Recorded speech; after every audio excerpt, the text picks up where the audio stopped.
Roll through the Thingamabobber, how to use it and where we would use it. One of the advantages to these type indicators is they're very lightweight and they're very buoyant. This is pretty much a balloon with a little O-ring type thing in it, plastic. It's a soft plastic, lightweight. We have these in 3 different sizes and a lot of different colors. And we sell them in multi-packs or in single packs. The way you would attach this to your leader, again, we're using backing in this case, but let's say that we've got about 9 feet worth of leader here and we're looking to attach this to the line.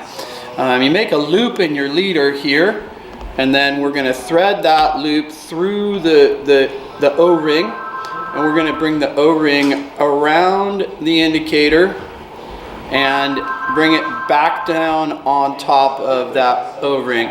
So again, part of this leader is going to be going to the fly line, and then the other part of it is going to be coming down on, and your flies are going to be down here. We like using these type indicators more on the rivers, I'd say, than we do on our lakes. And a lot of times they work really well for a 2-fly rig, or a situation where you're fishing a lot of split shot and really trying to get down on the water. For us in Central Oregon, we have the Deschutes River. It's a big river. The trout usually hold pretty close to the bottom this time of year. We're in the middle of the summer now.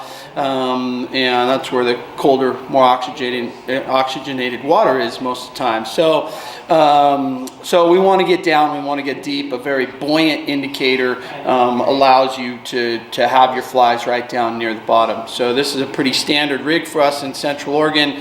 9-foot, 5-weight rod, 9-foot leader, 2-fly rig, big fly, little fly with an indicator. So that's a Thingamabobber.